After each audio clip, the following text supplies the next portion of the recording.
ตัวมาไม่เหมือนแล้วว่ะเนาะมีแต่รุ่นในตำนานตอนนี้รุ่นในตำนานเคยใส่บ่เคยใส่บ่มันมีเรื่องเราอยู่ว่ากล่องไฟยาวประมาณ8 เมตร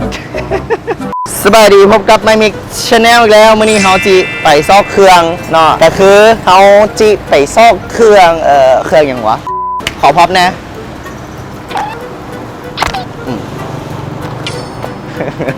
เนาะเฮาจิไปซอกซื้อทุกอย่างนัมเบอร์วันสูตรใหม่อยู่ที่ห้างสรรพสินค้าทั่วไปซึ่งมันมี4กลิ่นแต่เฮาจะไปซอกอีกกลิ่นนึงว่ามันกลิ่นหยังซึ่งกลิ่นที่มิกมีอยู่นี่มันมีโรสซูเปอร์ทีนแล้วก็หมากเกี้ยงประมาณนั้นแหละเดี๋ยวออกเดินทางกันเลยว่าห้างสรรพสินค้าใดแน่ที่มีทุกอย่างตัวไม้นี่ไป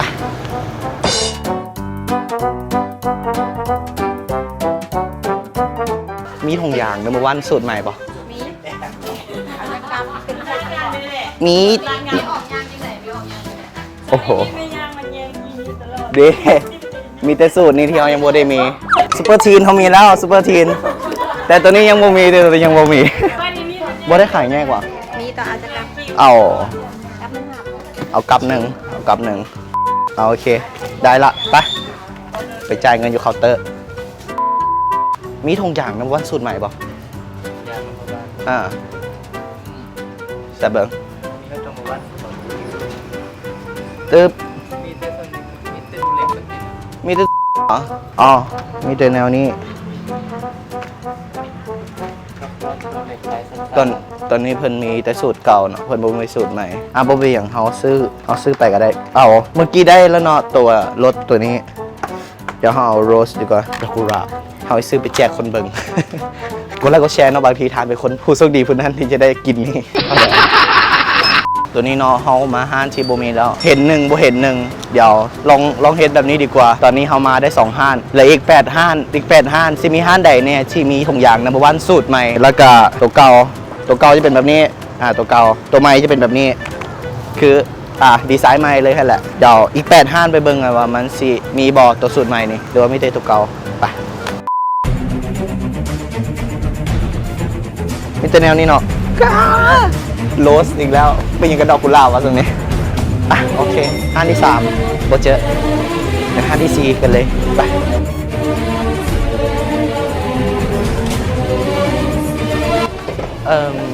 มีถุงอย่างนัมเบอร์วันสูตรใหม่ปะเหลือมีถุงอย่างนัมเบอร์วันสูตรใหม่ปะ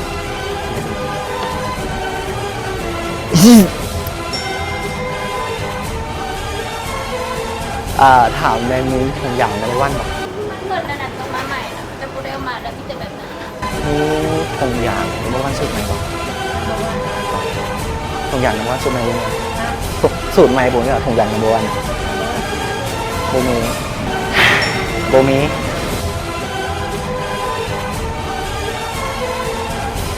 นี่ถุงอย่างนัมเบอร์วัน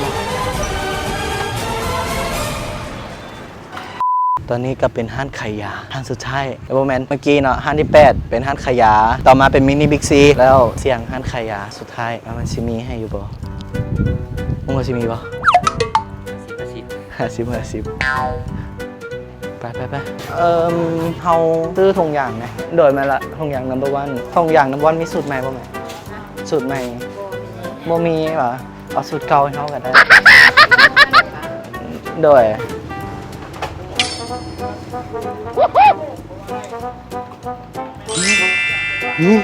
มีปิดจ็อบฮาร์ดสุดท้ายโอ้ขอบใจหลายแบบอันเท่าไหร่อันหนึ่ง5,000 กีบเป็นรถซูเปอร์ทีนไม่ละซูเปอร์ทีนเอาขอกล่องหนึ่งแม่เอาขอกล่องหนึ่งเอาไปแพ็คเลยมึงต้องเข้าใจทุกมื้อนี้ยังก๊อกเกลือกินแล้วเอาขอกล่องหนึ่งแม่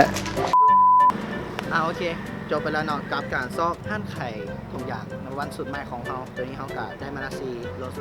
ชาติแต่อันที่เขาซอกแท้ๆมันรสตัวนี้เนาะรสกุหลาบเดี๋ยวซิมาเบิ้งข้างในเขาไม่เป็นจังใดแล้วก็ส่วนหลายห้างที่จำหน่ายนะส่วนหลายจะเป็นห้างขายยาหรือห้างสรรพสินค้า ทั่วไป แต่จะเป็นสูตรเก่าหลายก่อนแต่บางท่านก็มีได้สูตรใหม่เด้อลองไปซองแบบโอเค EP หน้าประมาณ EP หน้าวิดีโอหน้าเฮาจีมาแกะทางในกันมาแกะนี่นะพี่รสชาตินี่นะมันสิเป็นยังไงทางในบางเทื่อซิซิมไม่พอซิมลงยางโอเคบายบายเจอกันวิดีโอหน้าฝากกดไลค์กดแชร์กดติดตามกด Subscribe My Mix Channel แล้วก็ YouTube พร้อมเจอกัน